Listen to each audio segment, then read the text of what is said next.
Saludos amigas y amigos, bienvenidos a este vuestro canal. Mi mente está absorbida con pensamientos del pasado. Así se llama esta octava lección del libro de ejercicios de un curso de milagro.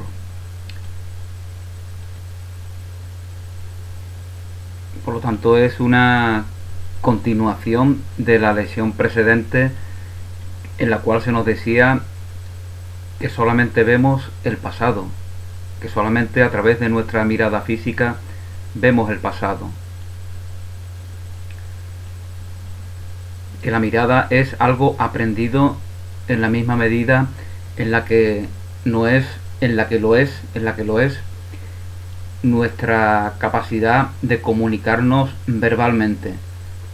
Nos expresamos a través de un idioma porque lo hemos aprendido, de la misma manera que otros han aprendido otra lengua distinta de los cientos o quizá miles de lenguas que tenemos en nuestro planeta. De la misma manera que quizá otros seres se comuniquen a través de otros códigos en otros lugares del universo manifestado, o incluso aquí en nuestra misma realidad compartida de este planeta. Y de hecho los animales pues dan noticia de ello, ¿no? Los animales pues se comunican muy bien y precisamente por eso hay esa armonía entre todos ellos, ¿no? Lo vemos por ejemplo en las bandadas de aves, cómo se organizan de una forma impresionante. A veces hay grupos de miles y miles de aves pequeñas que viajan de un lado para otro sin que se entorpezcan las unas a las otras. Al contrario, todas forman una piña, una amalgama que les facilita el avance de un lugar a otro a todas y cada una de las aves que componen ese grupo.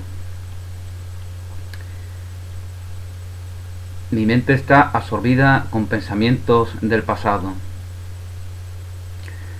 Lógicamente esto nos impide que podamos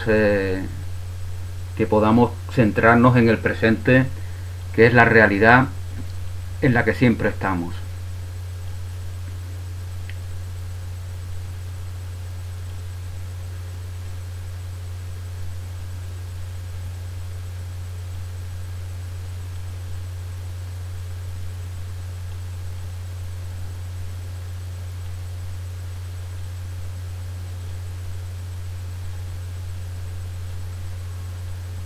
La mente está en blanco cuando evocamos el pasado, cuando prevemos el futuro. La mente está en blanco. Pensar no es fantasear, pensar no es la inercia a recrearnos en un pasado que nunca está en el presente. Pensar no es tampoco manifestar deseos o perdernos en fantasías con respecto a un futuro que tampoco está nunca aquí en este presente de la vida en el que siempre estamos. Entonces pienso que es muy clara la idea que se nos quiere compartir, que tiene que ver, como os comentaba, con lo que se nos decía en la lección precedente. Solamente vemos el pasado.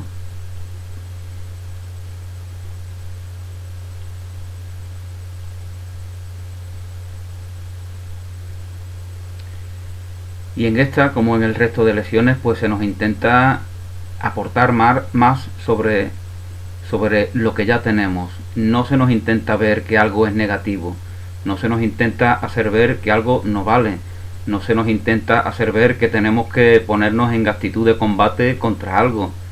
No, esa es la interpretación que hacemos desde el ego, porque desde el ego lo interpretamos todo desde una premisa dual, en la cual el valor de algo está determinado por su opuesto, por su contrario. Por eso es que tengamos esa actitud, por eso es porque tengamos esa inercia de diferenciar mundo y cielo, cuando precisamente hemos llamado al cielo cielo por nuestra por nuestra equivocada idea de que el paraíso está lejos de nosotros. Por eso llamamos al cielo cielo, para ubicarlo lejos de nosotros, lejos de nuestra realidad cotidiana, lejos del aquí y del ahora, lejos del presente, lejos del eterno presente de la vida. Y no solamente lo hemos ubicado espacialmente en un lugar lejano, sino que temporalmente lo hemos ubicado en un futuro que siempre está por venir. Cuando ya vino el Mesías a compartir con nosotros su mensaje de amor, cuando ya vino el Mesías a decirnos: el reino de Dios, el reino de los cielos está aquí y ahora, está en vosotros, cerca de vosotros, en vosotros y entre vosotros, en el eterno presente de la vida. Y esto que estamos comentando tiene que ver con el contenido, con la idea que se nos comparte en esta octava lección. Mi mente está absorbida con pensamientos del pasado. Mientras sea así, no estaré obedeciendo ese mandamiento de Jesús que nos dice que el reino de Dios está en vosotros, porque no es más que un enunciado, no es más que una afirmación, pero en sí alberga un mandamiento para todos los que somos cristianos: el mandamiento de vivir, de centrarnos, de enfocarnos, de cultivar nuestra realidad presente, nuestra realidad del aquí y del ahora, donde está el reino de Dios, en vosotros y entre vosotros, aquí y ahora. Bueno, pues en esta lección se nos invita a hacer un ejercicio con los ojos cerrados, porque eso nos facilita a centrarnos en nuestros pensamientos y buscar en ellos aquello que pueda perturbarnos, aquello que pueda causarnos desasosiego o no.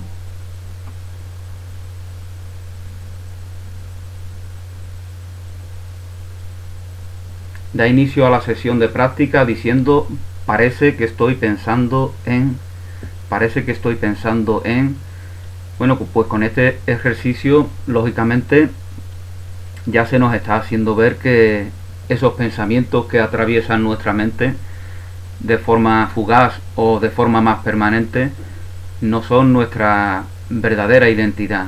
Nuestra verdadera identidad tiene que ver con la de ese observador que se afirma que parece que estoy pensando en tal cosa.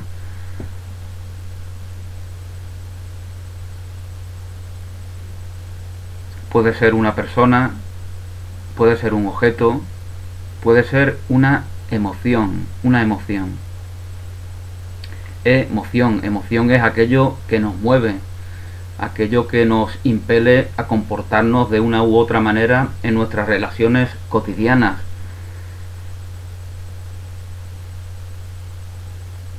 Por eso cuando no nos reconocemos plenamente en este eterno presente de la vida en el que siempre estamos, tendemos a ubicar el motor de nuestras vidas en una realidad ajena.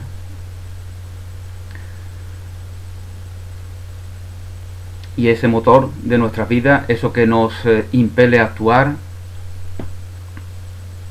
está en relación con nuestras emociones, porque determina cuáles son nuestras emociones. Entonces nuestras emociones ya no son algo que tenga que ver con nuestros verdaderos sentimientos, con nuestro verdadero sentir que se da aquí y ahora, que se da siempre en el presente. No puedes sentir en el pasado, no puedes sentir en el futuro, siempre sientes aquí y ahora. Tus verdaderos sentimientos se dan aquí y ahora. Y conforme a esos verdaderos sentimientos emanan unas emociones que entonces son verdaderas, que entonces son auténticas, que entonces no son reacciones ante realidades con las cuales interactúas en tu vida cotidiana.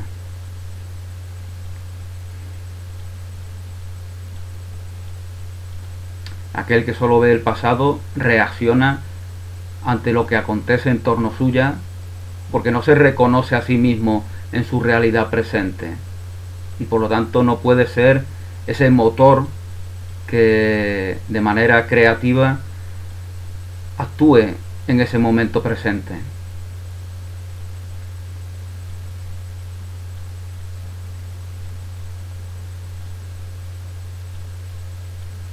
Parece que estoy pensando en tal persona, en tal objeto, en tal emoción, pero mi mente está absorbida con pensamientos del pasado. Mi mente está absorbida con pensamientos del pasado. Ya os comentaba en la lección precedente que estos pensamientos del pasado no es que debamos maldecirlos. Ese aprendizaje que nos viene del pasado nos facilita que podamos comunicarnos en una lengua como esta o como otra cualquiera. Nos facilita que reconozcamos nuestros seres queridos, nuestra familia. Imaginaos lo horrible que sería que olvidáramos quiénes son nuestros hermanos, quiénes son nuestros padres, quiénes son nuestras parejas. La memoria, por lo tanto, nos facilita que esas relaciones que mantenemos tengan continuidad. Y eso no es algo maldito, eso no es algo del diablo, eso no es algo del ego perverso. Eso es una cosa que debe ser bendecida, porque lo contrario es lo que sería terrible, ¿no? Sería terrible que no tuviéramos memoria. Pero esto no significa que sobre ello no haya una realidad superior. No precisamos de memoria. Nuestro verdadero ser no precisa de una memoria mundana. Por eso cuando desencarnamos solamente se recuerda el amor, y todo lo ilusorio que aparentemente fue compartido en un mundo en donde no se reconoce a Dios, en donde no se manifiesta la divinidad, en donde no se comparte la verdad, todo ello es olvidado. De ahí la imagen de ese río, de ese leteo, ese río leteo, en donde perdemos memoria de todo menos el amor, porque el amor está en el corazón. El amor es el verdadero recuerdo, que significa volver a la cordura, que significa ejercer nuestra capacidad de recordar. Recordar, que significa etimológicamente volver al corazón. Ese es el auténtico recuerdo. Bueno, pues se nos dice que este ejercicio podemos hacerlo varias veces al día, 4 o 5 minutos, o mejor dicho 4 o 5 veces, a menos que nos resulte irritante, ¿no?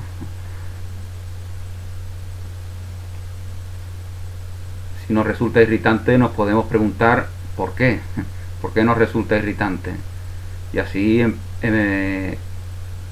tendremos la opción de conocernos un poco más gracias a este ejercicio, gracias al hacerlo o gracias al no hacerlo.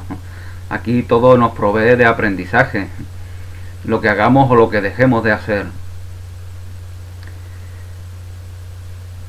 Y bueno, son ejercicios para que nosotros los hagamos, no para que miremos si lo hacen o no lo hacen los demás, no para que miremos que si las consecuencias de estos ejercicios tienen o no tienen efecto en nuestros semejantes con los cuales nos relacionamos. Un curso de milagros es para uno mismo, y el beneficio que se obtiene pues de manera natural es compartido a través de las formas que en tu creatividad, que es una gran capacidad que tú tienes, puedas compartir con tus semejantes. No hace falta que repites frases textuales, no hace falta que imites a otros que lo hacen bien cuando tú sabes que puedes hacerlo mejor. No hace falta que plagies a nadie, ¿no? Y si plagias, pues no pasa nada tampoco. También lo hacía Miguel Hernández. Miguel Hernández confiesa en sus versos que se copia de los grandes poetas para así aprender a expresar la poesía que él quiere compartir. Y una vez que alcanza ese aprendizaje, pues en sus versos, que ya son auténticamente suyos, puede compartir esos sentimientos, esos pensamientos esas emociones que quiere compartir con sus lectores.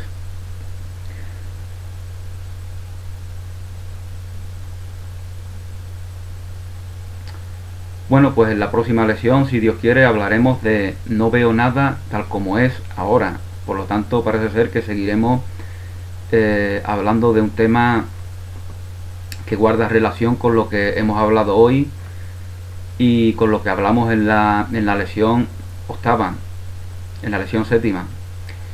Muchas gracias por vuestra atención, bendiciones, que paséis un día muy feliz, un abrazo y hasta pronto.